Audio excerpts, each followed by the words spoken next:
요즘 날씨 많이 춥죠? 예, 기도하고 시작하겠습니다. 하나님 아버지 감사드립니다. 세상이 너무 혼란스럽지만은 그런 가운데도 진리의 빛을 비춰주셔서 예수님 바라보며 소망 잃지 않고 여기까지 오게 하셔서 감사드립니다. 우리 모두 예수님 안에서 선한 싸움을 싸우며 믿음으로 승리할 수 있도록 우리 모두 기도의 자리에서 붙잡아 주시옵소서. 예수님의 이름으로 기도하옵나이다. 아멘. 성령의 열매에 대하여 우리가 함께 성령의 열매가 뭐죠? 성령의 열매. 우리가 중생할 때 성령으로 거듭날 때 성령이 내주하셔서 우리가 내주하시는 성령님께 내가 순종할 때 성령이 맺으시는 열매라고 그렇게 말씀을 드렸습니다. 예수님께서는 열매에 대하여 많이 강조를 하셨어요. 그래서 특별히 거짓 선지자를 얘기하시면서 예수님께서 열매를 말씀하셨는데 그 말씀은 우리가 거짓 선지자들을 조심해야 됨을, 그들의 미혹을 우리가 분명히 분별해내야 됨을 우리에게 말씀해 주고 계세요. 왜냐하면 우리가 왜 이 시대에 거짓 선지자들을 분명하게 분별해야 되는지 그 몇 가지 얘기를 좀 이렇게 예수님 말씀 통해 찾아본다면 마태복음 24장 11절 일단은 거짓 선자들이 엄청 많아요. 마태복음 24장 11절. 예수님께서 마태복음 24장 아시죠? 예수님의 종말에 관한 경고의 말씀이에요. 거짓 선지자가 많이 일어나. 거짓 선자들이 많이 일어나요. 언제요?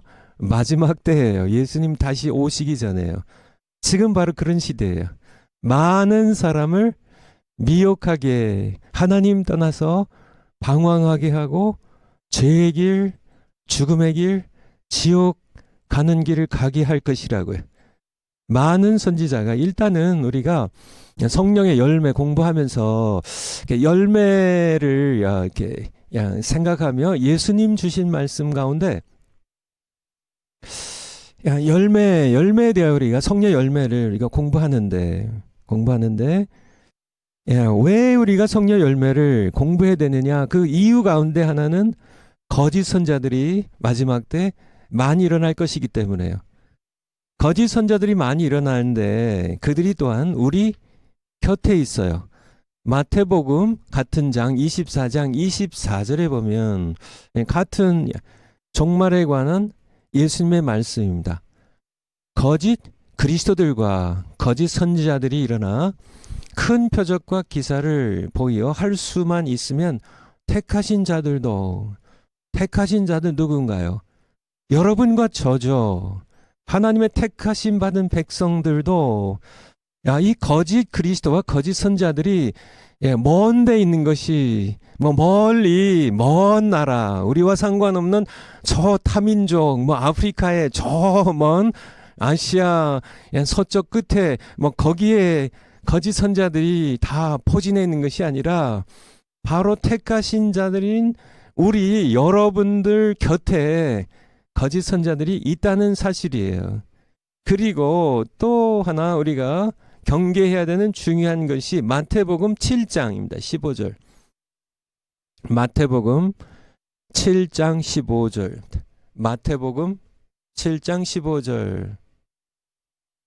예수님의 말씀입니다. 거짓 선지자들을 삼가라. 양의 옷을 입고 너희에게 나오나 속에는 노략질하는 일이라. 예수님 말씀인데요. 왜 우리가 거짓 선자들을 조심해야 하나? 그 이유는 그들은 양의 옷을 입고는 그렇지만은 노략질하는 하나님의 양떼를 해치는 죽이고 약탈하는 이리 때임을 우리에게 말씀해 주고 계시기 때문에 그래요. 그래서 이 거짓 선자들의 피해가 너무 많기 때문에 그래요. 거짓 선자들이 너무나 많이 하나님의 교회를, 하나님의 양떼를 많이 해치기 때문에 그렇습니다. 노략질하는, 약탈하는, 양떼가 있을 때 이리떼들이 습격을 하면 양떼들이 남아나지를 않아요. 전부 물어 뜯기고 죽임을 당하고 끌려가고 마는 그러한 일이 너무 위험하기 때문에요. 그래서 예수님의 말씀을 종합해서 보면요, 거짓 선자들이 적다고요? 많다고요. 많다고요. 많을 뿐만 아니라 멀리 있는 것이 아니라 우리 곁에 있는 택하신 자들조차도 미혹하려고 공격하고 있다는 것이고, 그리고 그들은 늑대의 모습으로 나타나는 것이 아니라 어떤 모습으로요? 양의 옷을 입고, 정말 이렇게 더 위험한 것이죠. 우리가 보면 진짜 양인지 일인지 구별을 할 수가 없어요.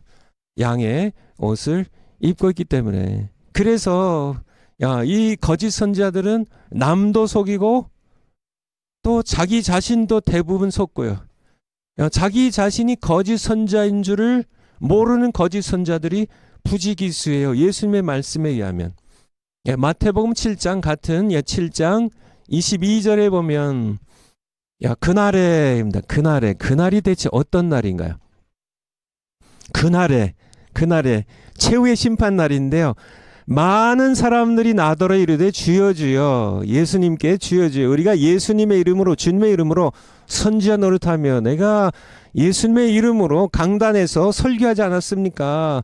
내가 예수님의 이름으로 귀신 쫓지 않았습니까? 내가 예수님의 이름으로 많은 권능을 행치 아니하였나이까? 근데 그때에 예수님께서 23절에 내가 저희에게 거짓 선자들에게 밝히 말하되 내가 너희를 도무지 알지 못하니, 내가 너희를 모른다고. 예수님이 모르는, 예수님과 관계가 없다는 그런 뜻이에요. 예수님의 이 표현이.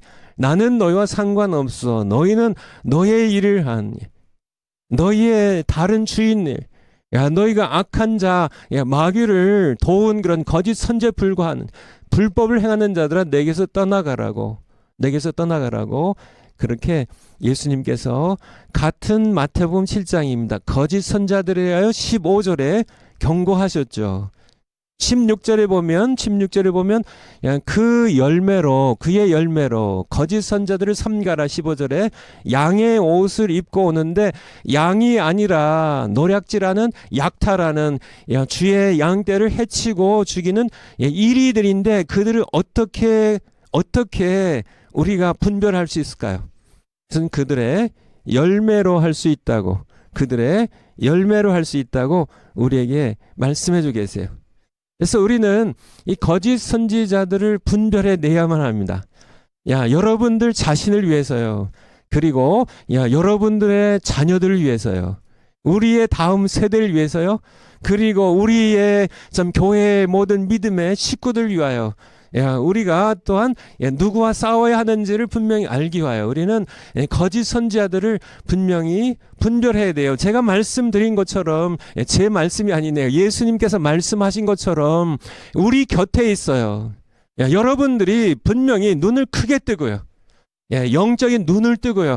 하나님의 말씀에 우리가 눈이 열려서 하나님의 말씀의 관점으로 이 세상을 바라보면 우리 주변에요. 여러분 주변에요. 바로 여러분 주변입니다.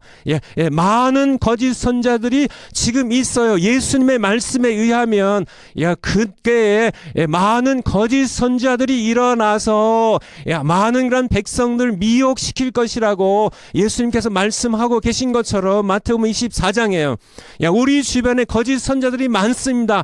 예수님의 말씀을 우리가 너무 가볍게 지나가면 안 돼요. 예수님의 경고입니다. 엄중한 경고예요.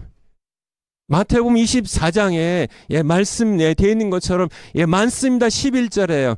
많은 거짓 선지자들이 이미 나왔어요. 활동하고 있습니다. 많은 사람들 미혹하고 있어요. 우리 곁에서 미혹하고 있어요. 우리도 미혹하고 있어요. 근데 그들은 우리가 정체를 파악하기 어렵다는 얘기를 하고 계신 겁니다. 너희가 보면 그들은 양의 모습이에요. 야, 그러니까 너희가 분별해야 된다고. 예수님의 엄한 경고의 말씀이에요. 이 경고의 말씀에 우리는 귀를 기울여야만 합니다. 야, 우리가 분명하게 거짓 선자들을 분별해야 되지 못한다면 그들은 우리를 약탈할 것이고 우리의 자녀들을 미혹할 것이고 점령 교회를 해칠 것이고 하나님의 양떼들을 수없이 물고 뜯고 죽일 것입니다. 그래서 우리는 거짓 선자들을 분별해야 됨을, 근데 예수님께서 바로 열매로 알 것이라고, 예수님께서 두 번이나 예수님께서 마태복음 7장에 산상수훈을 마무리하시면서요, 예수님께서 두 번이나 16절에도요 그리고 20절에도 열매로 그들을 알 것이라고 우리에게 말씀해 주고 계세요. 그래서 오늘 성령 열매를 우리가 함께 배우는데, 우리가 성령 열매를 맺어야 되지만은 성령의 열매를 맺지 못하는, 그렇지만은 예수님의 이름으로 많은 그런 선지자 노릇하고 귀신을 쫓고 권능을 행하는 그런 많은 그런 사람들을 우리가 이 성령의 열매로 분별해내는 그러한 것도 동시에 우리가 해야 됨을, 이 시대에 우리의 사명이에요. 우리가 반드시 그것을 해야만 됨을 우리에게 성령은 말씀해 주고 계신 겁니다. 그래서 거짓 선자들을 분별해내는 성경적인 두 가지가 있는데요. 첫 번째 것은 고린도후서 2장 17절에 보면, 고린도후서 2장 17절에, 고린도후서 2장 17절에 보면 사도 바울이 고린도 교회에 서신서를 쓰면서 우리는 사도 바울이죠. 사도 바울과 나와 함께하는 선교 일행은 우리는 수다한 사람과 같이 하나님의 말씀을 혼잡하게 하지 아니하고. 근데 하나님의 말씀을 혼잡하게 하는 이 뜻은 순전함으로 하나님께 받은 것 같이, 하나님께 받은 말씀을 순전함으로 그대로 하나님 앞과 그리스도 안에서 전하는 것이 아니라, 그렇죠? 하나님의 말씀을 하나님 말씀 그대로 인간의 이성으로 요리해 가지고요, 인간의 여러 가지 생각들을 요리해서 마음에 안 드는 건 빼어버리고, 자기가 넣고 싶은 여러 가지 인본주의적인 생각을 집어넣어서 하나님의 말씀을 그렇게 뒤섞어서 인간의 모든 이성적인 사고와 뒤혼잡시켜 가지고 그렇게 전하는 사람들이, 수다한 사람들이 있다는 얘기예요. 사도 바울은 그렇게 하지 않았는데 그렇게 하는 사람들이, 수다한 사람들이 있음을 우리에게 말씀해 주고 계세요. 하나님의 말씀을 혼잡하게 하는 그러한 사람들이 거짓 선자들이에요. 그들은 죄에 대해서 이야기하지 않습니다. 하나님의 심판의 엄중함에 대하여 잘 얘기하지 않아요. 지옥에 대하여 얘기하지 않습니다. 그들은 회개하라고 외치지 않아요. 자신들도 회개하지 않는데 회개하라고 외치지 않습니다. 그들이 외치는 것은 평강이에요. 그냥 이대로 신앙생활 잘하고 있는 거라고, 이대로 그냥 잘 살면 된다고, 이렇게 살면은 여러분들이 다 천국 가고 다 잘 사는 것이라고 그렇게 얘기하죠. 예레미야 14장 13절, 예레미야 14장 13절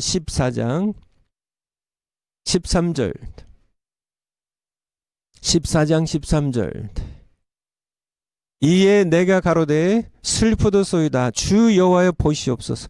선지자들이, 이게 거짓 선자들인데요, 그들에게 이르기를, 백성들에게 이르기를 너희가 칼을 보지 아니하겠고 기근은 너희에게 이르지 아니할 것이라. 지금 예레미야를 통하여 하나님께서는 심판을 말씀하시는데요, 칼의 심판을, 기근의 심판을, 재앙을 하나님께서 말씀하시는데, 너희가 돌이키지 아니하면, 우상 숭배를 버리고 내게 돌아오지 아니하면 내가 칼로 기근을 심판하겠다고 하나님께서 예레미야 선지자를 통하여 말씀하시는데, 이것이 하나님의 순전한 말씀인데요, 거짓 선자들이 말씀을 혼잡하게 합니다. 거짓 선자들이 하나님의 말씀 그대로 전하질 않아요. 그들은 이르기를 주 여호와여 보시옵소서. 선지자들 거짓 선자들이 그들이 칼을 너희가 백성들의 칼을 보지 아니하겠고 기근이 너희에게 이르지 아니할 것이라고 여호와께서 이곳에서 너희에게 예루살렘 성 너희에게 확실한 평강을 주시리라 하나이다. 이 시 바로 예레미야. 그가 거짓 선자인가요? 재앙이 임하지 아니하고 하나님께서 평강을 주실 것이라고.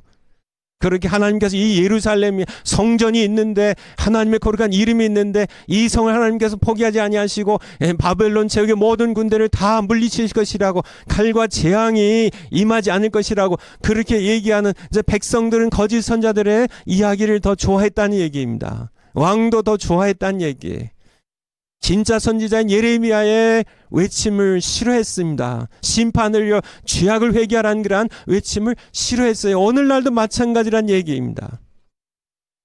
거짓 선지자들은 결국은 그들을 조종하는 사탄의 하수인들인데, 결국은 백성들로 깨어나지 못하도록, 그래서 하나님께 기도하지 못하도록요, 결코 죄에 대하여 회개하도록, 하나님의 심판에 대하여, 지옥에 대하여 얘기하지 않습니다. 그런데 예수님의 말씀이요, 정말 부지기수의 사람들이 지금 죄악 가운데 살면서 그것이 죄인지도 모르고 살아가면서 하나님의 심판에 대한 두려움 없이 정말 지옥길로 무수한 사람들이 수백만 명, 수천만 명, 수억만의 사람들이 지옥으로 몰려가고 있는데 거짓 선지자들은 전혀 방관한다는 얘기예요.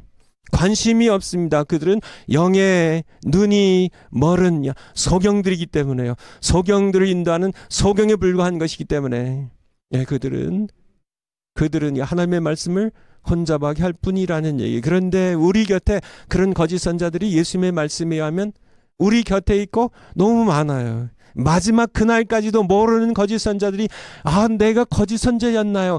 그것을 모르는 거짓 선자들이 너무 많다는 얘기입니다. 여러분의 주변을 살펴보시란 얘기예요.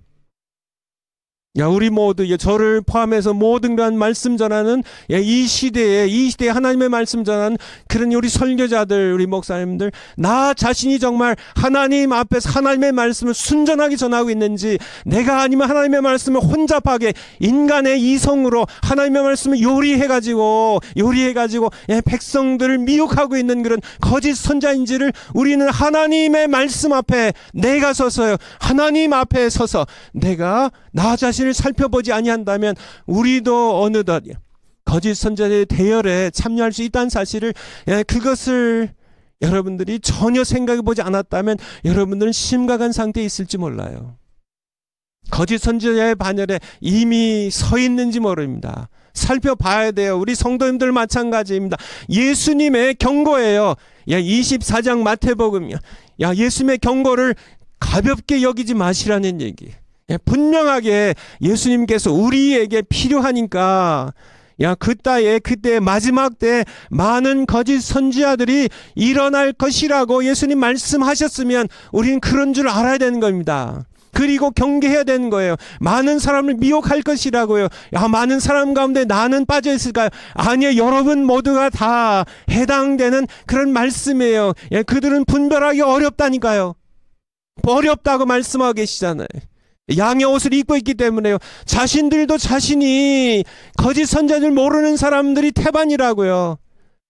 그러면요, 그들의 외침을 듣고 평강하다고, 그냥 이대로 괜찮다고, 그렇게 동성애가 죄가 아니라고요, 낙태가 죄가 아니라고 하고, 참요, 이 세상에 그저 세상을 하나님보다 더 사랑하는데, 정말 TV를 성경 보는 것보다 더 사랑하는데 그것이 죄가 아니라고 그렇게 외치고, 그냥 이대로 살면 그냥 평강하다고, 이대로 살면 그냥 죽어서 천국 간다고 그렇게 외치는 거짓 선지자들의 외침에, 그 미혹에 빠져 정말 지옥길로 죄의 길에 빠져서 죽어가는 무수한 그런 양떼들이 있는데 우리가 분별해야 되지 않겠냐는 얘기 말씀입니다.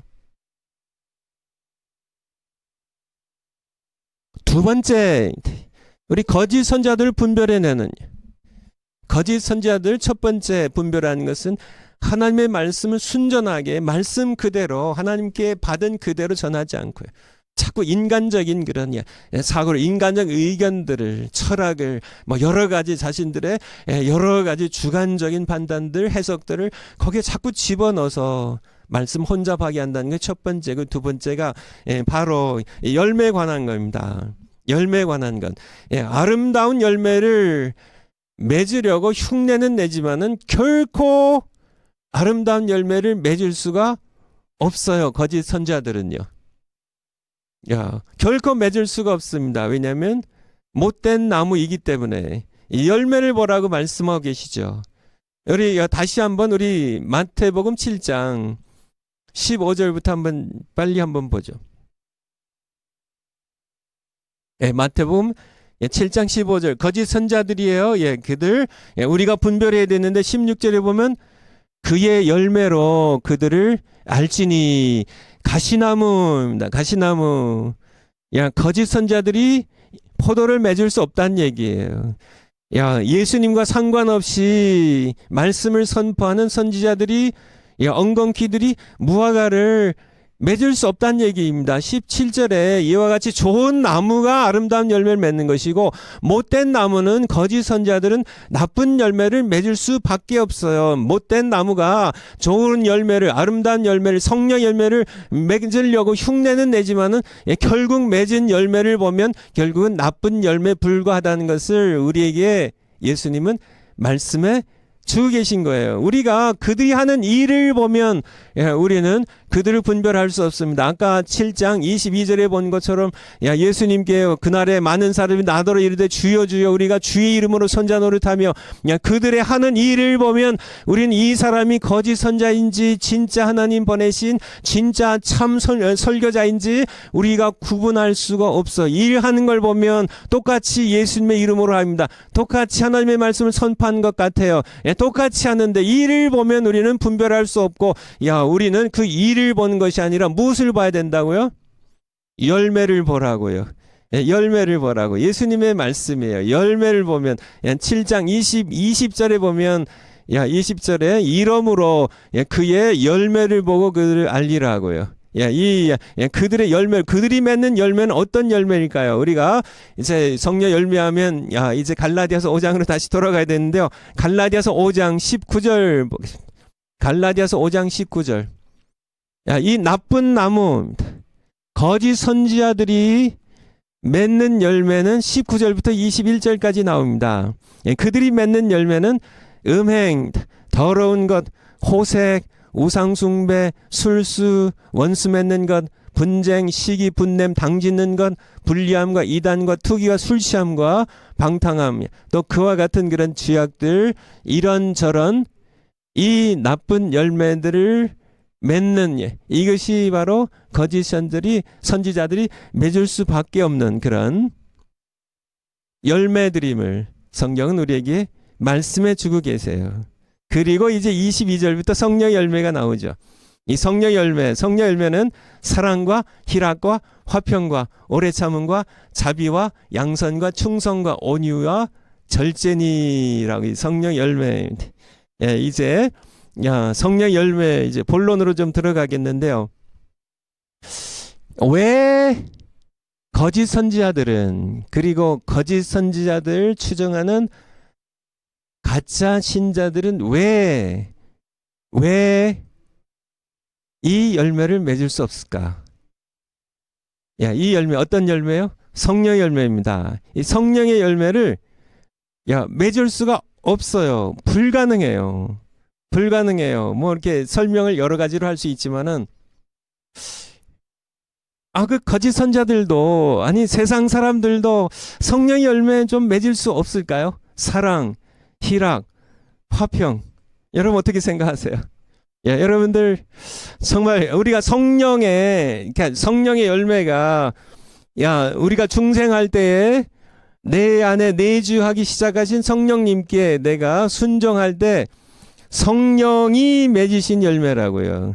내가 하나님을 위하여 맺어드리는 열매가 아니고 성령이 맺으시는, 내 안에서 맺으시는 그런 순종하는 우리를 통하여 맺으시는 이 열매가 무엇인지 성경적으로 좀 정확하게 보면 아 그렇군요. 그래서 세상 사람들도 당연히 거짓 선자들도 이 성령의 열매를 맺을 수 없군요. 그래서 우리가 이 열매, 성령의 이 열매를 보면 아 이 사람이 거짓 선자인지 아닌지를 우리가 정확하게 분별할 수 있음을. 그래서 여러분들이 좀 정확하게 오늘 하나님께서 주신 말씀 그냥 순전한 말씀 그대로요. 우리가 이 시간에 이해를 하시고 앞으로 우리가 이 말세를 살아가면서 이 말씀이 굉장히 여러분들에게 중요한 성경적인 교훈이 될 것입니다. 그래서 이 성령의 열매입니다. 성령의 열매. 그래서 이 성령의 열매는 이 성령의 열매입니다. 다른 열매가 아니라 성령의 열매는 9가지나요? 9가지가 아니라는 얘기예요. 이게 핵심입니다. 카르포스, 그냥 영어 스펠링으로 할게요.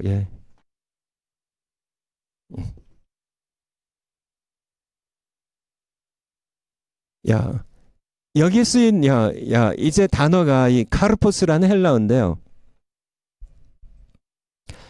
이게 복수가 아니라 단수예요.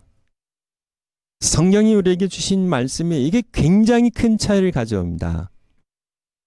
그래서 갈라디아서 5장 22절에 이 성령의 열매는 단수예요. 하나예요. 하나라는 사실. 한 열매에 9가지 속성이 있는 겁니다. 이것이 이 시간에 하나님께서 우리를 통해 주시는 굉장히 중요한 교훈입니다. 무슨 뜻이냐면 나는 성령이 내가 거듭나고 성령이 내주하셔서 내가 사랑의 열매를 맺는데 나는 희락의 열매는 맺지 못하고 있어요. 이거는 말이 안 된다는 얘기예요. 무슨 얘기인지 알죠? 나는 화평의 열매를 맺고 있는데 오래 참진 못해요. 나는 희락의 열매를 맺는데 나는 자비하진 않아요. 난 충성은 하지 않습니다. 이런 거는 우리가 그러니까 은사는 좀 다릅니다. 이제 은사는 다음 시간에 이제 하겠지만은 은사는 카리스마라는 다 이렇게 영어 철자로 이렇게 썼는데요. 이거는 은사라는 뜻인데 선물이라는 뜻이죠. 여기다가 타를 붙여서 복수형을 만들어요.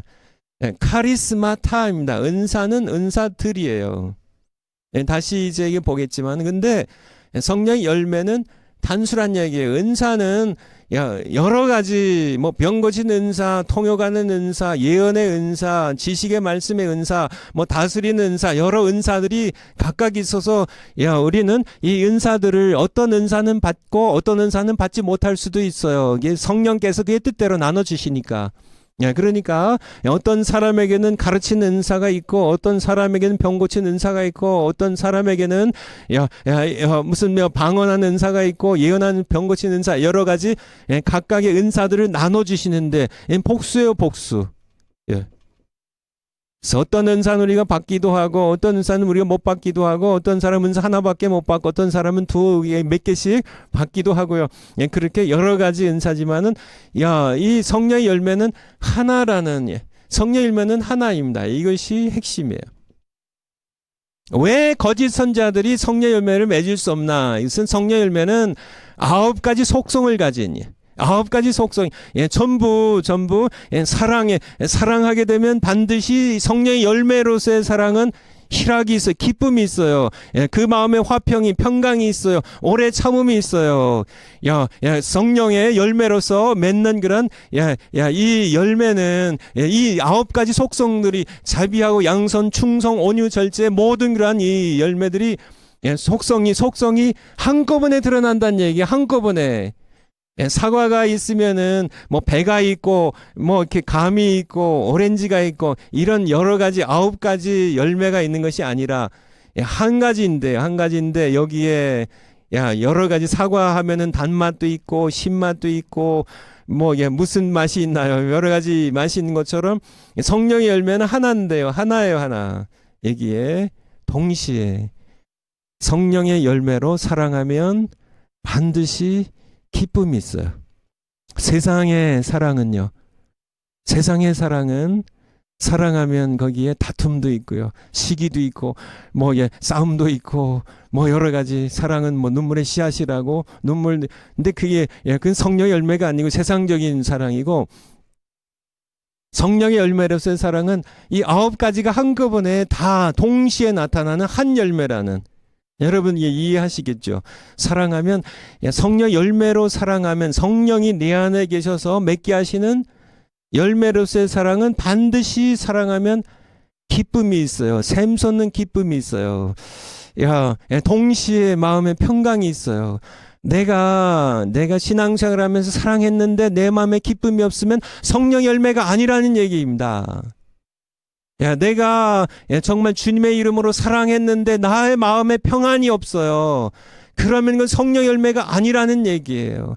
내가 정말 이렇게 신앙인으로서 사랑하는데 내가 오래 참지 못한다면 성령 열매가 아니라는 얘기예요. 이것은 성령이 내 안에 계셔서 맺는 신비한 열매입니다. 신비한.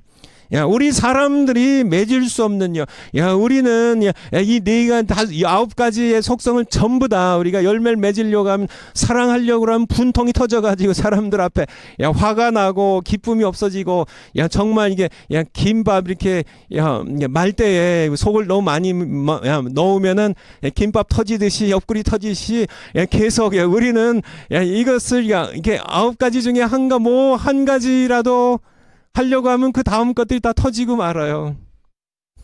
결코 안 됩니다. 거짓 선자들이 흉내는 내는데 예수님께서 말씀하신 겁니다. 거짓 선자들 분별할 때 우리가 분별하는 거 굉장히 중요하다고요. 굉장히 중요합니다. 굉장히 중요해요. 왜냐하면 분별하지 않으면 우리가 거짓 선자들에 의한 미혹을 당해요. 우리가 그들에게 물어뜯겨요.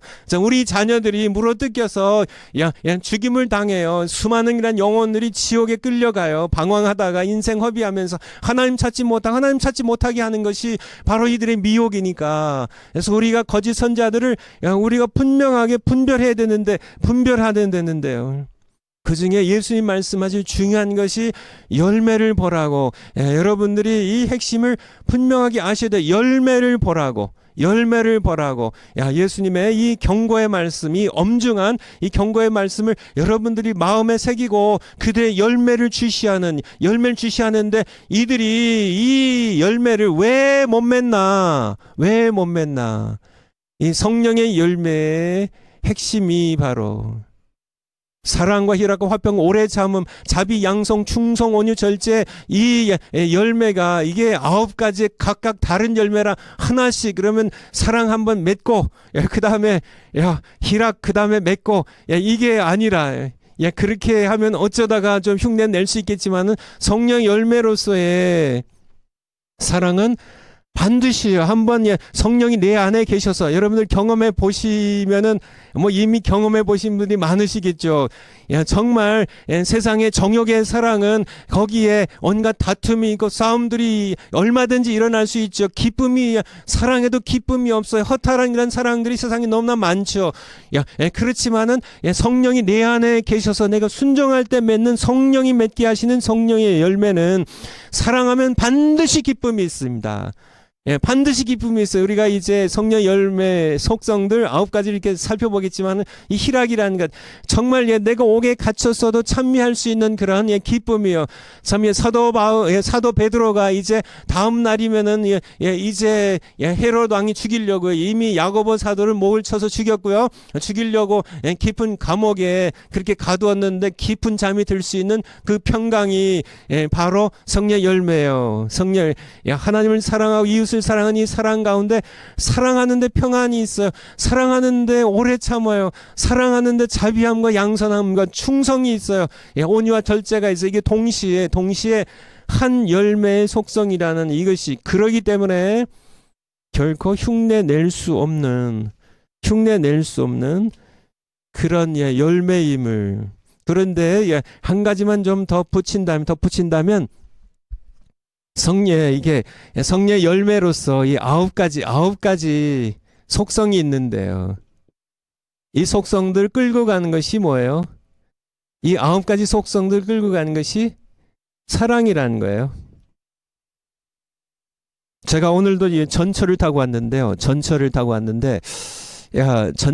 오면서 종로 3가 역에서 내렸는데 이제 1호선 타고 3호에서 내렸는데 거기서 5호선으로 이렇게 갈아타고 이제 광화문 쪽으로 이렇게 오는데 제가 이렇게 종로 3가에서 내려가지고 1호선에서 5호선 갈아타는 것을 처음 해봤습니다. 오늘 처음 봤어요. 근데 진짜 복잡하더라고요. 진짜 복잡하더라고요. 어쨌든요, 그걸 말씀드리려고 하는 건 아니고, 이렇게 제가 전철을 타고 왔는데요, 뭐 기차를 타고 왔는데 맨 앞에 엔진이 달린 기관차가 있어요. 바로 이것이 사랑이란 얘기입니다. 성령의 열매는 하나의 기차예요. 이게 떨어지지 않는 하나의 기차입니다. 근데 이 앞에 이끌고 가는 것이 사랑이라는 겁니다. 사랑이 끌고 가요. 성령이 내 안에 역사하셔서요. 내주하신 성령이 나를 인도하셔서 내가 순종할 때 내가 사랑하게 되면 이 사랑은 반드시입니다. 100% 기쁨을 가져와요. 세상이 줄 수 없는, 빼앗아갈 수 없는 기쁨이에요.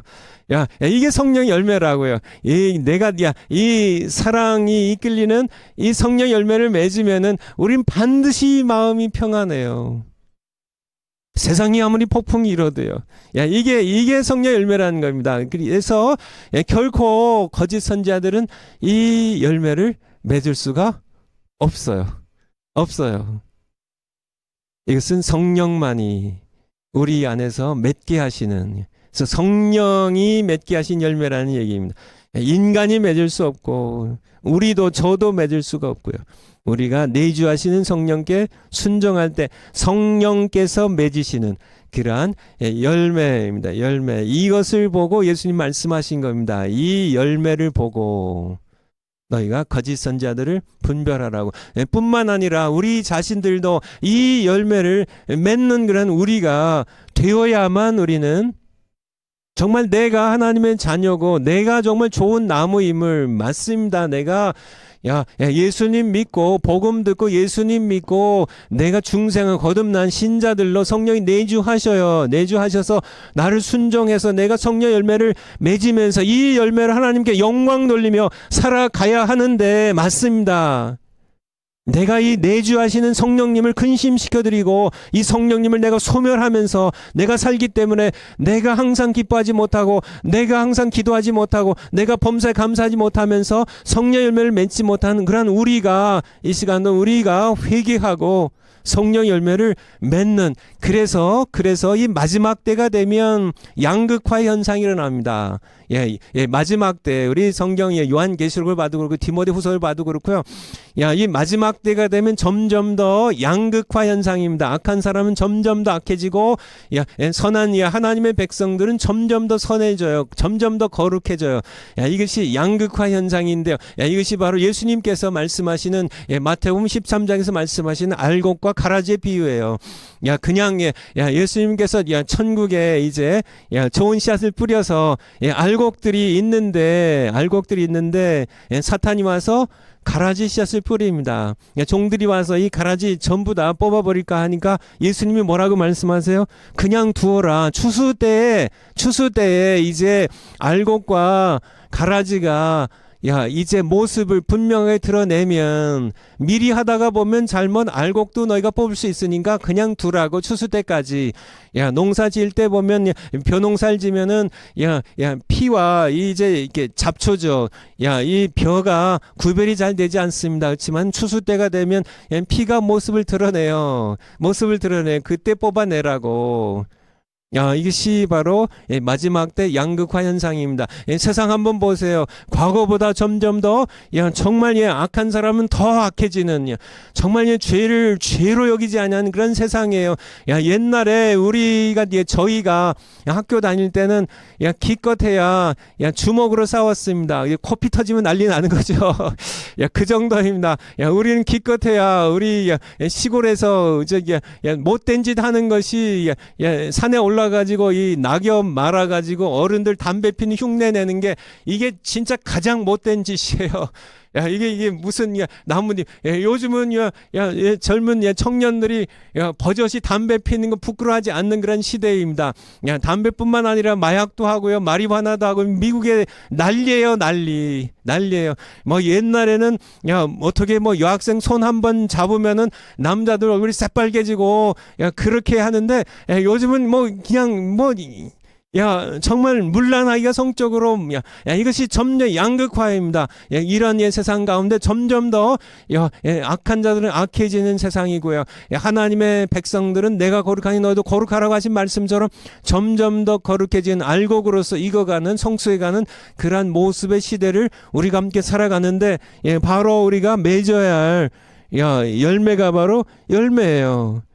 바로 성령께서 맺게 하시는 이러한 열매를, 그래서 우리가 하나님께는 영광이 되게 하고요. 세상의 사람들이 이 열매를 보면서요, 뭔가 달라. 저들은 왜 이렇게 다르지? 우리는 왜 이렇게 많은 것을 가졌음에도 불구하고 마음에 평안이 없는데, 왜 저들은 왜 정말 가진 것도 없는데 저렇게 사업도 망했는데 왜 저들의 얼굴에는 기쁨이 있고 마음의 평안이 있지? 바로 우리 안에 계신 예수님을 그들이 느낄 수 있도록, 바라볼 수 있도록 하는 중요한, 그들도 열매를 보고 우리를 분별할 수 있는, 저들은 뭔가 달라. 어떻게 저들은 암에 걸렸는데도 왜 저들은 왜 저럴까? 그런, 바로 우리가, 그런 우리가 되어야 된다는 얘기예요. 그래서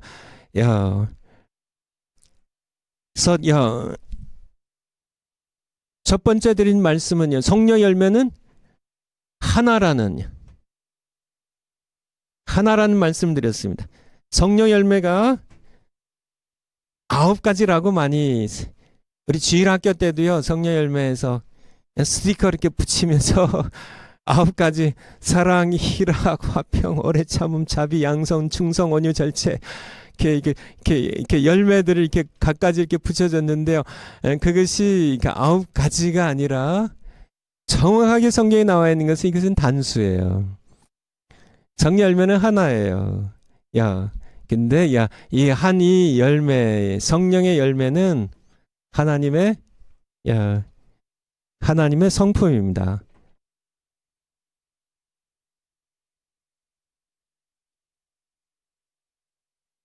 바로 하나님의 한 성품이에요. 그분의 성품에 담겨 있는 9가지 속성이란 얘기. 성경 한번 볼까요? 베드로후서 1장 4절입니다. 우리가 성령 열매를 맺는 것은 하나님의 성품에 참여하는, 베드로후서 1장 4절입니다. 1장 4절. 같이 한번 우리 읽어보겠습니다. 시작. 이로써 그 보배롭고 지극히 큰 약속을 우리에게 주사 이 약속으로 말미암아 너희로 정욕을 인하여 세상에서 썩어질 것을 피하여 어디에요? 신의 성품에, 하나님의 성품에 참여하는 자가 되게 하려 하셨으니, 하나님의 성품에 참여하는 겁니다. 하나님은 사랑이세요. 잘 아시죠? 요한일서 4장에 하나님은 사랑이시라, God is love입니다. 하나님 사랑이시라. 하나님의 사랑에는 기쁨이 있어요. 하나님의 성품입니다. 그래서 성령 열매를 맺는 것은 하나님의 성품에 참여하는 것이에요. 하나님의 성품에 참여하는 것입니다.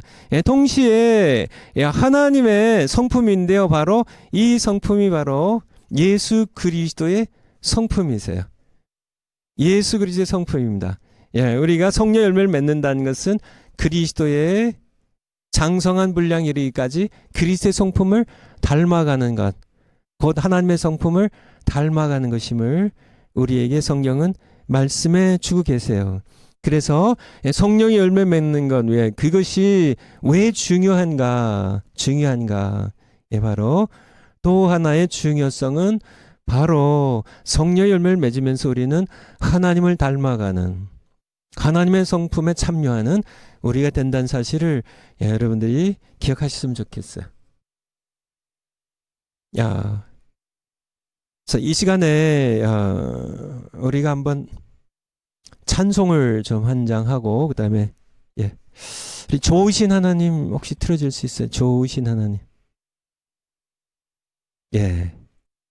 같이 한번 찬송하겠습니다.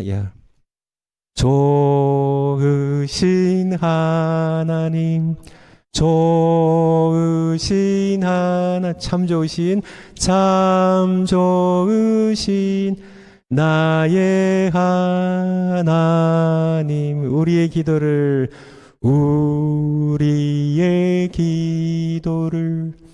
응답해 주시는 참 좋으신 나의 하나님, 한없는 축복을 우리에게 주시는 참 좋으신 나의 하나님. 아멘. 우리 하나님은 어떠신 분이세요? 좋으신 하나님이세요. 아시죠? 좋으신 분이세요. 근데 그분이 누구의 하나님이세요? 나의 하나님, 좋으신 하나님. God is so good. God is so good. 좋으신 하나님, 참 좋으신 나의 하나님. 여러분의 하나님입니다. 우리의 하나님, 저의 하나님이시죠.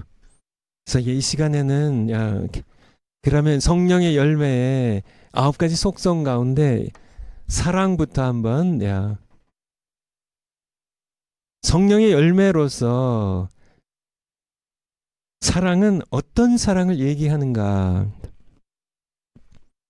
여러분들이 아마 오래 신앙생활 하신 분들은 대부분 들었을 텐데요. 헬라어로 사랑이라는 단어가 4가지예요. 여러분들 뭐가 있어요? 정욕의 이성 간의 사랑을 에로스라고 합니다. 에로스. 에로스의 사랑이. 그 다음에 부모 자식 혈육 간의 사랑을 스토르게라고 그래요. 스토르게라고 합니다. 그리고 뭐 이렇게 우정이나 뭐 일반적인 그런 또 하나 이게 필리아입니다.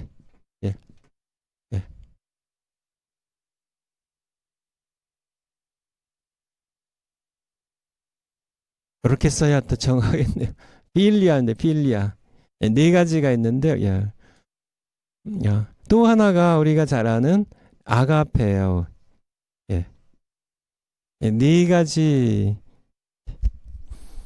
우리가 성경으로 한번 보면 우리 요한 1서 4장 7절부터 한번 보겠습니다. 요한 1서 4장 7절.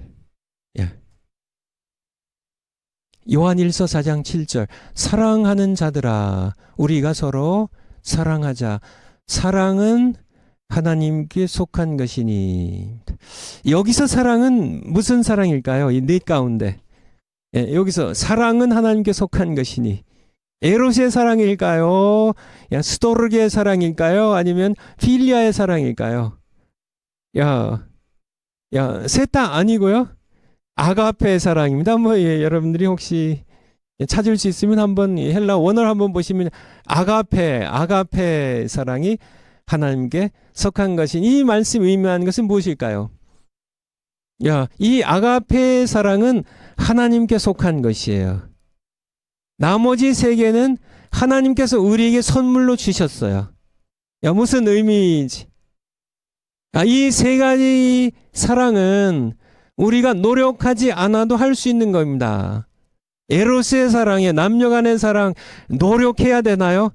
그냥 태어나면 그냥 주어지는 하나님의 선물이에요. 근데 에로스의 사랑도 하나님의 법 안에서 얼마든지 선한 아름다운 선물입니다. 혈육 간의 사랑이 이게 애를 바득바득 써야 할 수 있는 사랑이 아니에요. 필리아의 사랑도 마찬가지입니다. 야, 필리아, 뭐게 필로소피 하면은 소피아가 지혜고요. 필로가 여기에 나온 그래서 지혜의 사랑의 학문이 철학이라는 이게 그런 사랑입니다. 이런 사랑이 지혜를 사랑하는 것이 뭐 이게 어떤 뭐 친구 간의 우정 이런 것들이 노력해야 되나요? 아니요. 이것은 하나님이 그냥 우리가 태어날 때부터 주신 거예요. 이 세 가지는 우리에게 주신 거기 때문에 그냥 노력하지 않아도 되는 그런 사랑인데, 그런데 이 아가페의 사랑은 하나님께 속한 거예요. 여러분, 이게 성령의 열매로 얘기할 때 왜 우리가 이 성령 열매를 스스로 인간의 힘으로 거짓 선자들이 왜 흉내는 내는데 맺을 수 없나? 이것이 하나님께 속한 열매에 속한 거기 때문에 그래요. 하나님의 이 아가페의 사랑입니다. 이것이 바로 우리에게 그래서 이 아가페 사랑은 예수님께서 많이 말씀해 주고 계신데요. 예수님 말씀하신 대로 우리가 이렇게 오른뺨을 누가 치면은 그러니까 왼뺨을 돌려대는 것. 누가 오리를 가자고 하면 십리를 가는 것. 여러분들 그게 우리가 뭐 그냥 누가 제가 이렇게 밖에 나갔는데 누가 그냥 대짜고짱이 제 뺨을 이렇게 탁 뺨을 치면서 제 얼굴에 침을 탁 뱉었다고 쳐봐요. 뭐 어떻게 그렇게 했다고 여러분 그렇게 했다고 봐요. 여러분 어떻게 하실 건가요? 뭐 이렇게 상대 한번 작 보겠죠. 시원치 않으면 같이 뚫려 팰 건가요? 아니면 목에 문신이 있고 뭐 이렇게 덩치가 그냥 산만한 그런 조폭이 그러면은 그냥 이렇게 굴복하고 그냥 지나갈 건가요? 어떻게 하실래요? 어떻게 하실래요? 우리가 정말 상대를 향하여 내가 굴복하지 않는다 할지라도 내가 그를 향하여 이를 악물고 그럼 한번 내 오른뺨도 한번 쳐볼래 하고 왼뺨을 돌려대는 것, 그것을 예수님 말씀하신 것이 아니에요. 오른뺨을 치는 사람에게 왼뺨을 돌려대라는 것은 원수도 사랑하라는 말씀 가운데 있는 거거든요. 원수를 용서하라는 그런 말씀 가운데 있는 거거든요.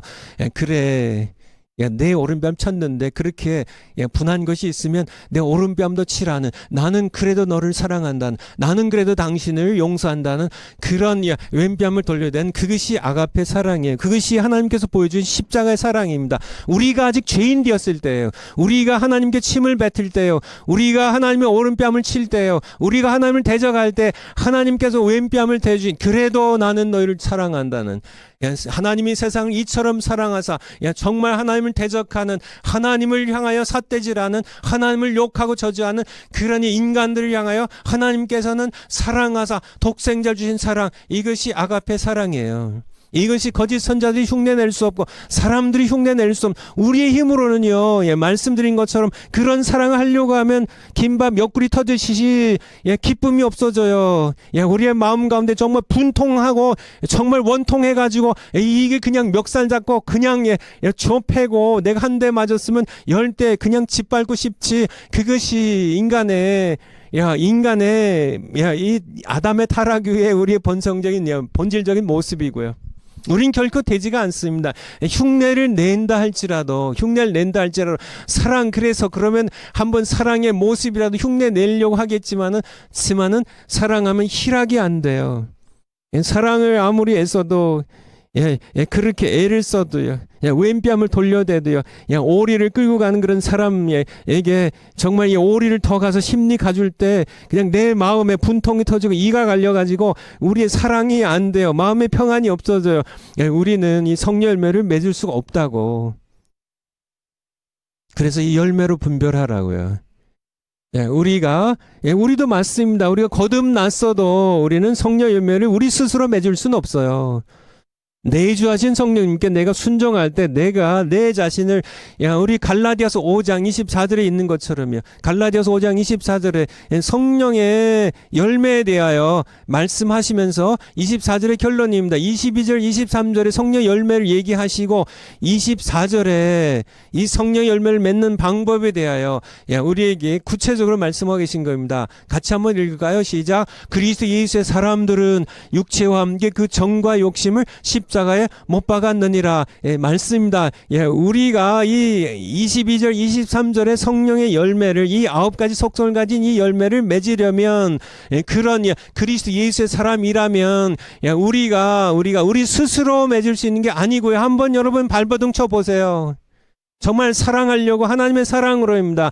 야, 아가페 사랑 한번 하려고 한번 노력해 보세요. 노력하면 발버둥 쳐보면, 아, 그렇구나. 내가 이런 사랑할 수가 없구나 하는 것을 우리가 깨닫게 되죠. 그래서 정과 욕심을 십자가에 못 박는, 내주하신 성령님께 순종하는, 그리고 순종하는, 그럼 우리가 될 때 성령이 맺으신 열매예요.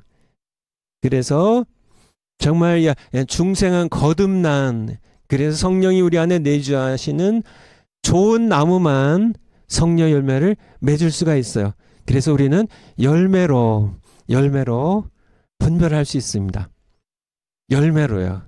성령 열매를 맺으면 참 선지자입니다. 성령 열매를 맺지 못하면 예수님 말씀하신 대로 거짓 선지자예요. 여러분들도 중생한 하나님의 백성으로서 여러분은 성령 열매를 맺을 수가 있어요. 내주하신 성령님께 내가 나 자신을 부인하고, 우리 정광 목사님 말씀하신 것처럼 자아를 파쇄하고요. 파쇄하고 내 자아를 깨뜨리고 십자에 못 박고 성령께 내가 복종할 때 성령이 내 안에서 맺은 이 열매를 맺는 우리가 되어야 된다는 것을 성경은 우리에게 말씀해 주고 계신 거예요. 우리 사람들의 모습입니다. 제가 옛날에 읽은 글에 의하면 탈무드에 그런 얘기가 있다고 그래요. 어떤 유대인 상인입니다. 유대인 상인들, 여러분, 유대인 상인들, 그러니까 정말 이렇게 악착 같은 그런 돈에 엄청난 그런 집착하고 돈을 많이 버는 그런 유대인 상인들 얘기 많이 들으셨나요? 어떤 유대인 상인에게 천사가 나타났는데 그에게 이렇게 한 가지 이렇게 제안을 했다 그래요. 나에게 무엇을 요구하면은 당신에게 주겠는데 바로 당신 앞에 있는 가게에 2배를 주겠다고. 이 유대인 상인이 고민을 하기 시작합니다. 내가 좀 이렇게 뭐 100만 달러를 좀 달라고 하면 내 앞에 상인한테 200만 달러 줄 거 아니에요. 내가 뭐 큰 상점을 하나, 멋있는 거 하나, 건물 하나 달라고 하면 앞에 상인에게 건물 2개 줄 거 아니에요.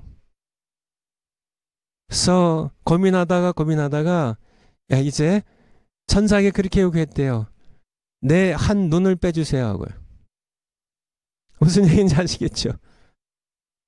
상대방 눈, 양쪽 눈 다 뽑아주세요 하는 인간의 모습입니다. 남의 불행을 통하여 행복을 찾는 그런 인간의 모습입니다. 제가 이렇게 여러 해 전에 아마 미국에서 어떤 이렇게 설문으로 이렇게 파악한 내용이 있는데 제가 구체적인 내용은 잘 모르지만 대충 이러한 얘기입니다. 예를 들어서 미국 사회가 이렇게 이렇게 돈 받는 거 이런 거에 굉장히 신경들 많이 쓰니까 이렇게 설문조사의 내용이 뭐냐면 이렇게 모든 사람들 당신 이렇게 주변에 모든 친구들 모든 사람들에게 이렇게 100만 불씩 주고 이렇게 당신이 이렇게 70만 불 받겠냐? 당신만 70만 불 받겠냐? 아니면은 당신만 50만 불 받고 모든 사람들에게 20만 불씩 주랴. 둘 중에 선택하라면 뭘 선택하겠어요? 여러분들 뭘 선택하겠어요? 여러분들 직장 동료 전부 다 3계급씩 승진하는데 여러분 1계급 승진하시겠어요?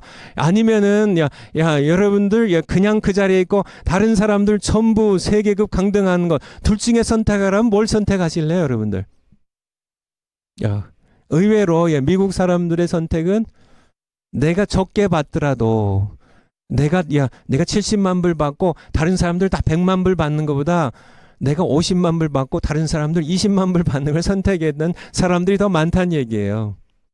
야, 여러분들, 야, 예, 상대적인 행복이라고 그러죠. 상대적인 행복입니다. 상대적인 박탈감이에요.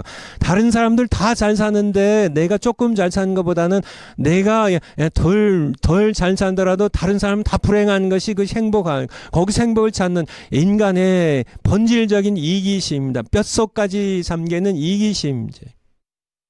야, 예를 들어서, 이렇게, 대형 버스를 타고 여행을 갔는데요. 여행을 갔는데, 대형 교통사고가 났습니다.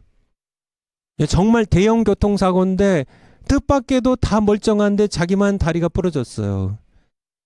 그러면은 굉장히 불행합니다. 왜 다들 멀쩡한데 왜 내 오른쪽 넓적 다리가 부러졌을까 하고요.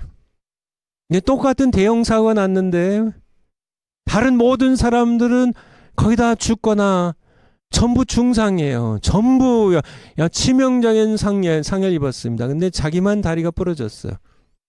그러면은 다음날 교회 와서 감사헌금 드릴 겁니다. 휴, 다행이다 하고요.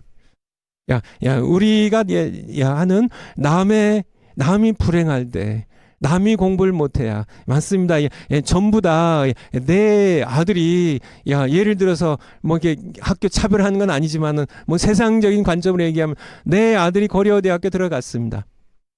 너무 기뻐서 펄펄 뛰는데요. 주변에 소식 들으니까 전부 다 지방대학도 안 돼가지고 다들 엄마들이 자기가 아는 모든 엄마들이 다 울상이에요. 그러면 너무너무 행복한데요. 갑자기 전화가 왔습니다. 다른 친구한테. 자기 딸이 서울대학교 됐대요. 그 기쁨이 싹 사라지는, 한순시간에 사라지는, 남들이 다 안 돼야 되는, 이것이 제가 드려가는 이 말씀입니다. 인간으로서는 누구나 마찬가지입니다. 로마서 3장 10절 말씀처럼 의인은 없나니 하나도 없다고요. 우리가 겉으로는 뭐 이렇게 예쁘게 화장도 하고 멋있게 옷도 갖춰 입고 뭐 수염도 깎고 머리도 단장하고 이렇게 하지만은 실상은 예수님께서 바리새인들을 향하여 말씀하신 것처럼 너희 겉은 깨끗하지만은 너희 속은 썩었다고, 탐욕으로 정욕으로 모든 이기적인 모든 악한 욕망들을 썩었다 하는 것처럼 우리는 그런 존재임을, 그런 우리가 어떻게 성령의 열매로서 아가페 사랑할 수 있는가. 우리로서는 할 수 없다는 얘기입니다. 우리가 이런 사랑들을 할 수 있지만은, 에로스의 사랑들을 할 수 있지만은 아가페의 사랑은 우리가 할 수 없다는.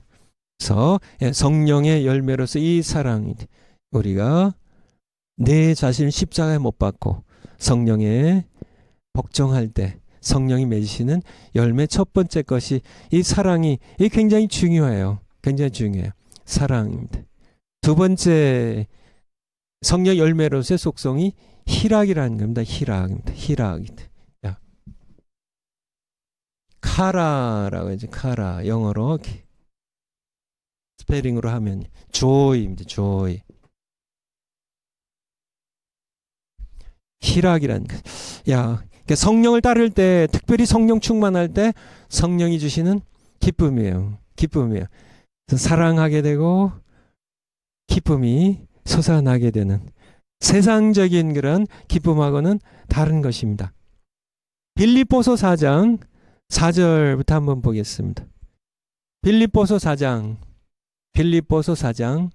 4절부터. 빌립보서, 여러분들, 빌립보서를 에베소서, 빌립보서, 골로새서, 빌레몬서를 뭐라고 불러요? 옥중서신이라고 부르죠. 옥중서신입니다. 1차 투옥 기간에 로마에서 쓴 서신서죠. 사도 바울은 지금 세상적으로는 기뻐할 수 없는데요, 빌립보서를 일컬어서 기쁨의 서신이라고 하는 것처럼 기쁨에 가득 차가지고 사도 바울이에요. 내가 기뻐하는데 너희도 기뻐하라고. 주 안에서 항상 기뻐하라. 내가 다시 말하노니 기뻐하라고. 기뻐하는 이유 가운데 중요한 이유가 하나 있는데 5절에 보면 너희 관용을 모든 사람에게 알게 하라. 주께서 가까우시니라. 5절입니다. 예수님이 이제 곧 오세요. 우리가 이 기쁨입니다. 정말 예수님이 다시 오세요. 세상의 모든 염려가 이제 다 끝나요. 세상의 모든 고통과 눈물이 다 씻김을 받아요. 예수님 다시 오십니다. 여러분들 주 안에서 기뻐하시기 바래요. 야, 이게 역사적인 그 서양의 역사적인 문서에 보면 로마 제국의 트라이안 황제 때 가이어스 플리니라는 그런 소아시아의 총독이 보낸 보고서에 의하면 뭐 이게 누가 누게 보냈는지 어쨌든 중요한 건 아니고요. 그 내용이 중요한 거죠. 내용에 보면 이렇게 크리스찬들을 박해하는 이 트라이안 황제도 크리스찬을 박해했는데 소아시아 총독이 플레니라는 이 총독이 박해하면서 그러니까 이게 보고서를 올렸는데요. 이 로마 황제에게 자기가 이제 총독이니까 보고서를 올렸는데 그 보고서의 내용 가운데 여러 박해하는 그런 내용들이 이게 담겨 있는데 그 중에 한 보고서 내용이 크리스찬들은 좀 이상한 게 있다고. 그들은 그들의 가족이 그들의 형제 자매가 죽어서 장례식을 할 때 슬퍼서 울지 않고 소풍 간 것 같다는 그런 내용을 적은 것이 서양의 역사의 기록에 남아 있습니다. 초대교회 성도님들 그렇게 핍박을 당하는데 초대교회 성도님들 무지막지한 핍박을 당하잖아요. 예수님 믿는 것 때문에. 황제 숭배 안 한다고, 이방의 여러 제우스 신이나 이방 신들 섬기지 않는다고 그렇게 불에 태워 죽이고 기름감에 집어넣어 죽이고, 정말 굶주린 맹수에게 그렇게 원형 경기장에서 물어뜯어 죽게 하고, 나만 죽는 것이 아니라 자녀들 어린 자식들까지 물어뜯겨 죽여가는 그런 것을 보면서 로마 사람들이 환호하고 하는, 즐거워하는, 그게 무슨 뭐 이렇게 그들의 어떤 축제나 아니면 스포츠 경기처럼 그런 핍박을 우리 초대교회 성도님들이 받았는데요. 그런 가운데 크리스찬들은, 초대교회 크리스찬들은 죽었어요. 자기 남편이 죽었어요. 자기 자식이 죽었어요. 그런데 소풍 간 것처럼 즐거워했다고. 이것이 바로 성령의 열매로서 희락입니다. 희락이. 그래도 이 죄악 많은 세상입니다. 이 슬픔 많은 세상, 고통 많은 세상 떠나서 주님 곁에 갔으니까 함께 기뻐하는 천국 환송 예배드리는 그들의 모습을 의아하게 생각하는, 의아하게, 정말 그렇지 않아요. 죽음은 모든 사람에게 슬픔과 고통인데요. 아무리 악한 사람들도 자기 자식이 죽으면은, 자기 아내가 죽으면 고통 가운데 빠지는데, 초대교회 성도님들은 그렇지 않았다는, 정말 세상이 빼앗아갈 수 없는, 세상에 어떤 폭풍과 몰아쳐도 샘 솟는, 시골에서 이게 샘 솟는 거 여러분 보신 분들 계시나요?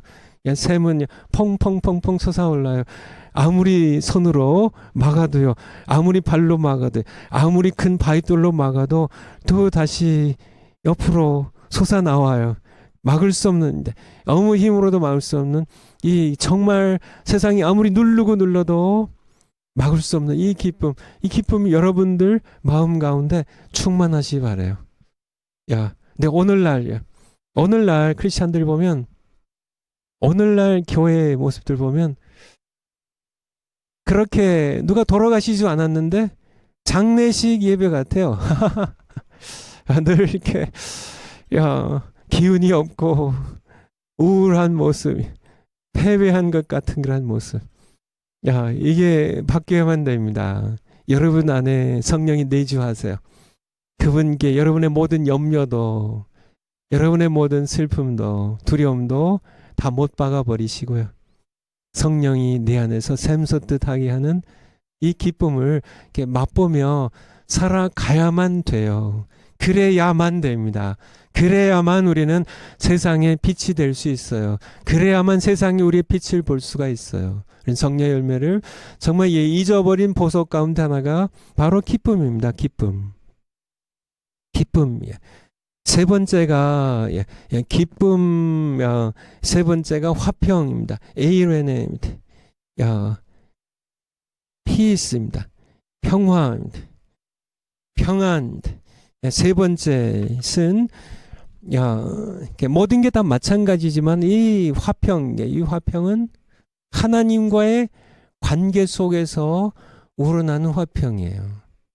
하나님과의 관계를 떠나서는 이런 화평이 올 수가 없습니다. 예수님께서 그렇게 나의 평안을 너에게 준다고. 나의 평안입니다. 우리 요한복음 14장 26절에서 27절 한번 보겠습니다.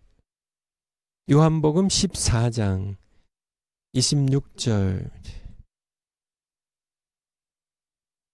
보혜사 곧 아버지께서 내 이름으로 보내실 성령 그가 너에게 모든 것을 가르치시고 내가 너에게 말한 모든 것을 너희에게 생각나게 하시리라. 그런데 성령이 이제 오시면, 보혜사로 오시면 이렇게 어떤 평안이 싹트게 되는데요. 27절입니다. 같이 한번 읽겠습니다. 시작. 평안을 너희에게 끼치노니 곧 나의 평안을 너희에게 주노라. 내가 너희에게 주는 것은 세상이 주는 것 같지 아니하니라. 너희는 마음에 근심도 말고 두려워하지도 말라. 세상이 주는 평안입니다. 세상이 주는 평안은 그래요, 이렇게 우리가 세상에서 맛볼 수 있는 세상이 주는 평안입니다. 뭐 이렇게 다 아프지도 않고, 그쵸?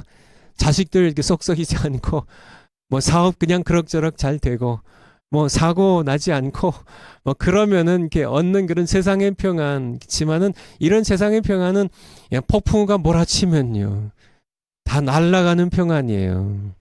그쵸. 그냥 아프기만 하면 전부 날아가는 그런 평안입니다. 자식들이 교통사고 나면 다 날아가는 평안이에요. 그런 평안, 세상이 주는 평안과 같지 아니하리라고. 내가 너에게 평안을 끼치노니 곧 나의 평안입니다. 예수님의 평안이에요. 하나님의 성품에서 나오는 평안이에요. 이 평안입니다. 이것이 성령의 열매로 우리에게 주어지는, 보혜사 성령님이 우리에게 오셔서 예수님을 가르치시는데, 증거하시는데 거기에 예수님의 평안이 있어요. 이 평안을 성령님께서 우리에게 증거하시고 맛보게 하시는데요. 이 평안은 세상이 주는 평안과 다르다고 우리에게 말씀해 주고 계세요. 이 평안을 여러분들이 누리셔야만 돼요. 누리시고 계시죠? 더 많이 누리셔야 돼요. 베드로 모습 한번 볼까요? 베드로의 모습.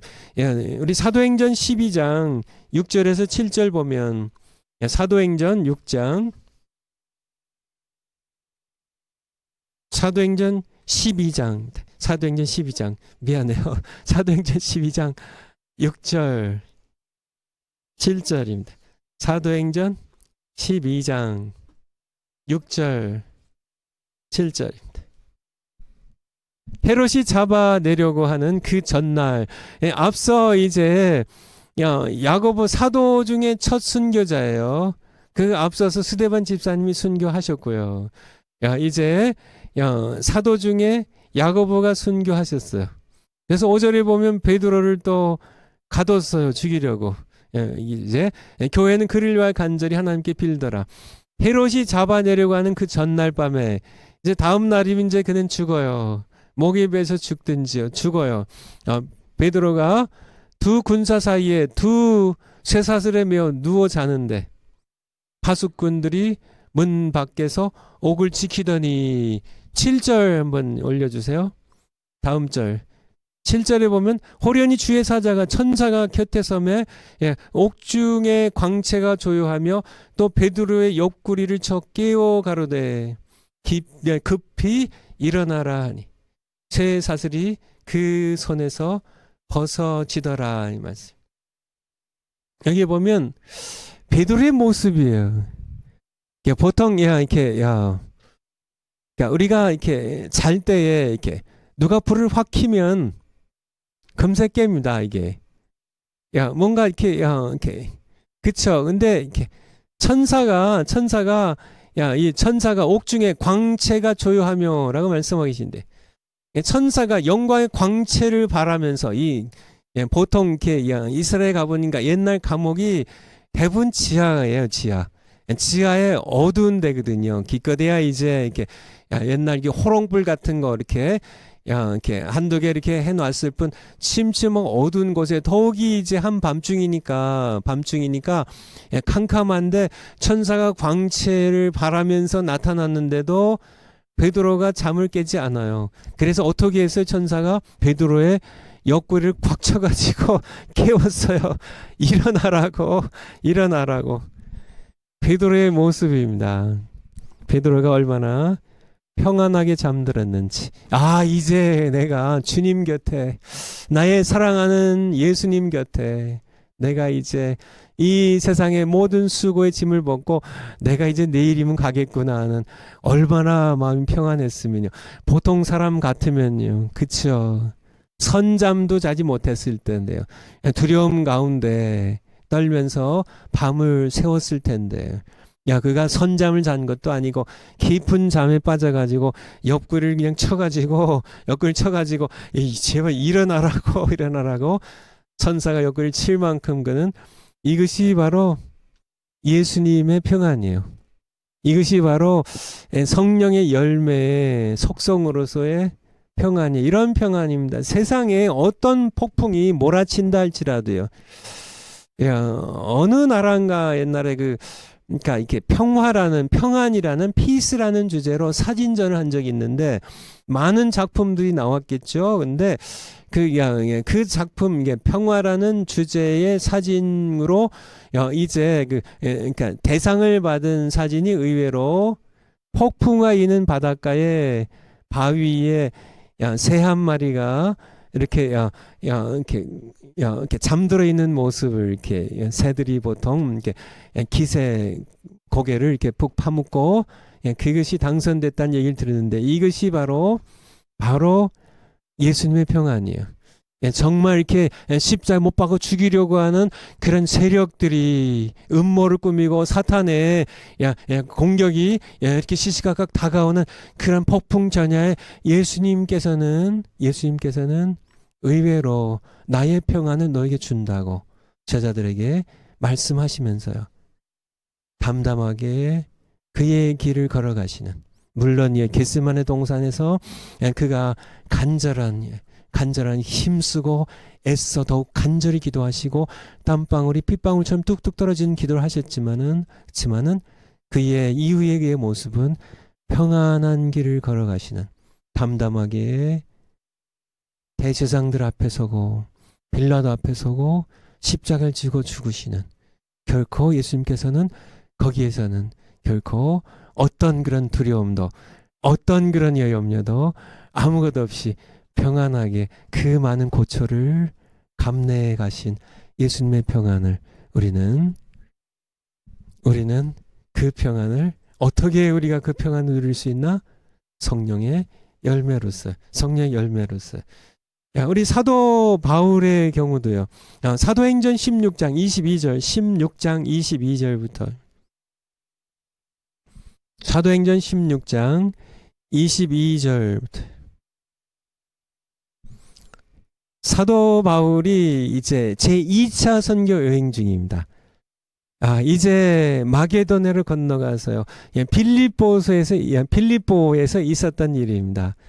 그래서 이제 어떤 한 여종이, 귀신 들린 한 여종을, 점하는 그런 귀신 들린 여종을 고쳐주죠. 귀신을 쫓아주죠. 그리고 이제 거짓 모함을 받아가지고 이 사도 바울과 실라가 엄청나게 옷을 이렇게 찢어내고요, 옷을 벗기고 거기에 무지막지한 그런 채찍질을 당하게 됩니다. 그래서 22절에 보면 무리가 일제히 일어나 송사하니 상관들이 옷을 찢어 벗기고 매로 치라하니, 요즘처럼 이렇게 살살 봐주면서 치는 것이 아니라 무지막지한 매질입니다. 23절에 보면 많이 친 후에 옥에 가두고 간수에게 분부하여 든든히 지키라 하니, 나중에 이 빌립보 이 간수가 나중에 한 거 보면 이렇게 닦아줘요. 이게 얼마나 옷을 찢어 벗기고 이렇게 매로 쳤는지, 멍이들 뿐만 아니라 피가 흐른 그런 것들을 이렇게 나중에 씻어준 모습을 보면 엄청나게 맞죠. 많이 친 후에 옥에 가두는데요. 그래서 24절에 보면 그들이 깊은 옥에 집어넣고 발에 찾고 하시죠. 뭐 중죄인처럼 도망 못 가게 발에 찾고를 든든히 채웠더니, 25절 보면, 그런데 놀라운 일이죠. 세상 사람들이 할 수 없는 일이죠. 밤중에, 한밤중입니다. 한밤중에, 깊은 밤에 바울과 실라가 기도하고 하나님을 찬미하며 누가 들었어요? 죄수들이 듣더라 합니다. 한밤중입니다. 요즘은 요즘에는 전등이 대낮 같고 차들이 빵빵거리고 TV 소리에 여러 가지 스마트폰에 온갖 것들이 세상을 시끄럽게 하지만은 정말 시끄러운 소리입니다. 거룩한 소리가 아니라 시끄러운 소리들인데 이 2000년 전에 한밤중은 가끔 짖는 개소리가 가끔 들릴 뿐이겠죠. 새벽에 다구는 소리 정도 그거 조용한 정말 정막이 흐르는 고요한 더욱이 감옥에 슬픈 사연들이 있는 이 감옥에 이 고요한 밤에 이 고요를 깨트리는 소리가 있었습니다. 바울과 실라가 기도하고 기도까지는 그래도 이해할 수 있는데요. 하나님을 찬미하는 하나님께 기쁨에 감사에 찬미 하나님께 하나님 찬양하는 정말 마음에서 깊은 곳에서 우러나는 하나님을 향한 기쁨의 감사의 찬미 소리를 누가 들었어요? 죄수들이 듣더라. 이 죄수들이 나중에 이게 큰 지진이 나고 옥터가 흔들리고 문들이 다 열리고 사람들의 메인 것들이 사슬과 착고들이 다 벗어지는데요. 그래도 여러분 진행 아시다시피 죄수들이 하나도 도망가지 않아요. 무슨 일이 일어난 걸까요? 죄수들이요. 고요한 밤에 이제 이 바울과 실라가 대충 어떻게 끌려왔는지 이들이 알았을 텐데요.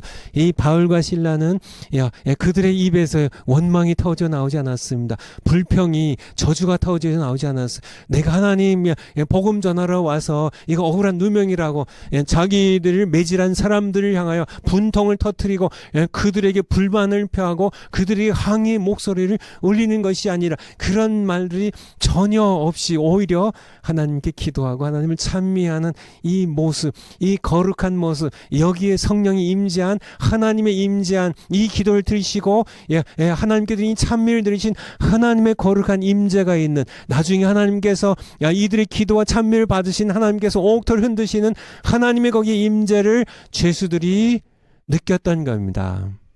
거기에 조성된 하나님의 임재로 말미암아 조성된 하나님의 사람 두 사람이 그냥 세상이 알 수 없는 평안이에요. 세상이 줄 수 없는 평안이에요. 예수님이 주신 평안이에요. 성령의 열매로서 맺는 이 평안을 이들이 죄수들이 보고 들은 겁니다. 바로 이 시대의 하나님의 백성들이 가져야 될 평안이에요.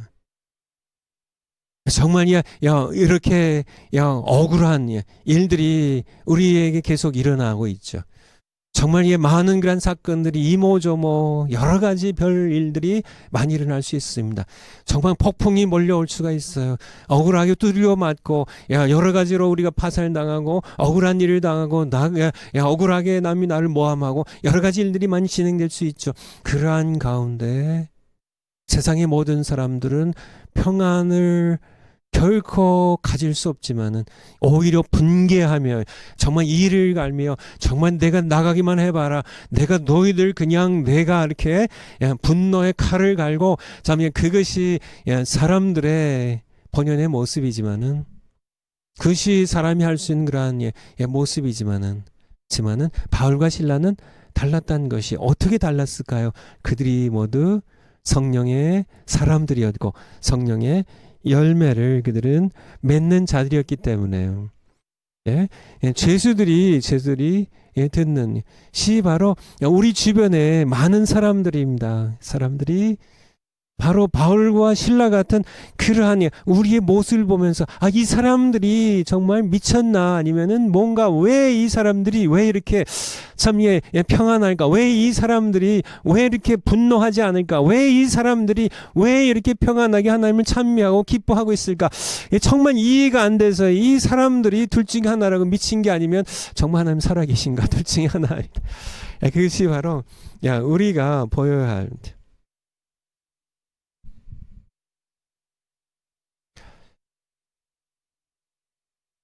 제가 오래전에 읽은 어떤 글에 의하면 어떤 책에서 읽은 것 같아요. 영국의 이제 위치라고요. 위치라고 그러죠. 위치. 그러니까 우리 한국식으로 하면 무당입니다. 무당. 무당. 게 신들린 게 무당입니다. 그러니까 위치라고. 네, 그러니까 이제 사실 이 위치에 이 영국 무당의 신들린 무당의 간증이에요. 이 간증을 어떤 사람이 책에 이렇게 써 옮긴 걸 좀 읽어봤는데요. 그러니까 이 위치가 어느 날 이렇게 영국인데요. 아마 제 기억이 맞다면 런던인데요. 거기에 이제 자기 집에 아침에 창문으로 내려다 보는데 정말 이렇게 지나가는 사람들의 얼굴이 너무나 밝아요. 너무나 평안해요. 정말 이렇게 근데 한 사람, 두 사람 지나가는데요. 한두 사람이 아니라 지나가는 사람들이 전부 그날따라 이게 하나님의 은혜죠. 정말 너무 얼굴이 환한 거예요. 너무 얼굴이 환한 거예요. 정말 이런 사람들 다 있구나 하고 너무 신기해가지고 이 위치가 이 영국 무당이 자기 집을 나와가지고 이 사람들 뒤를 따라가 봤습니다. 그랬더니 이 사람들이 어느 건물로 들어갔는데 들어가 보니까 교회예요. 사실 그게 계기가 돼가지고 이 사람이 예수님을 믿고 이제 하나님의 자녀가 되는데요. 그리고 이제 간증한 내용이에요. 근데 이 사람의 간증에 의하면 그러니까 자기가 섬기던 귀신은 자기에게 들어온 신은 더러운 귀신이라 그래요. 더러운. 느끼기에도 더러운. 그런데 교회에서 그가 만난 성령은 깨끗한 영이라고요. 그래서 우리는 성령 하면 우리는 늘 뭐 성령 안에서 살았으니까 우리가 뭐 악령에게 이렇게 사로잡히거나 뭐 귀신 들려가지고 뭐 악령을 경험한 게 아니기 때문에 악령과 성령을 구별 잘 못하는데 이 사람은 악령을 경험하고 그 다음에 성령을 만났기 때문에 너무가 대조가 되는 겁니다. 너무 대조가. 무당들 가운데 우리 춘천 한마음교회 제가 가장 이렇게 한국에서 이게 우리 정원 목사님 제 친구니까 빼고요. 이렇게 하나밖에 없는 친구니까 빼고 우리 제가 가장 사랑하고 존경하는 목사님 춘천 한마음교회 김성노 목사님이신데 거기 그러니까 그 교회의 그 지체들 가운데 그 교인들 가운데 무당이었다가 이렇게 부활하신 예수님 만나고 이렇게 하나님 자녀를 거듭난 분의 간증이 있어요. 거기에 한번 여러분들 그 춘천 한마음교회 오직 주만이 그 유튜브에 뭐 이렇게 아마 전에 작년인가 같이 800명인가 간증했는데요. 그 한 교회에서. 근데 아마 더 이제 숫자가 늘어나고 있겠죠. 근데 이렇게 들어보면 아십니다. 그러니까 이렇게 귀신들이 이게 여러 귀신들이 많으니까 이렇게 귀신 얘기 신들린 그죠 강신무라고 그러죠. 신들린 무당이죠. 이게 세습무가 아니고 이제 그래서 뭐 책 보고 뭐 예언하고 이런 무당 말고 신들린 신내림 구태가 신들린 무당 같은 경우 근데 이렇게 이제 무당 신이 이제 어떤 사람에게 들어가려고 하는데 이제 거부하죠. 왜 많이 거부할까요? 무당들도 자기 딸은 무당되지 말라고 자기 아들은 박수되지 말라고 왜 그렇게 할까요? 더러운 신이라 그래요. 욕심 많은 신입니다. 파괴적인 신이에요. 괴롭히는 신입니다. 그러니까 이제 뭐 큰 귀신이 들어와 가지고 능력이 있어서 뭐 이렇게 뭐 여러 가지 돈도 벌고 이렇게 하지만은 점도 치고 하지만은 그렇지만은 이게 괴로운이야. 하지만 성령은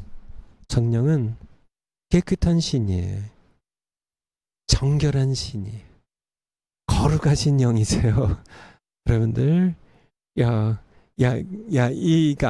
그래서 예수님 믿는 백성들은 그 얼굴에 평안이 있어야 돼요.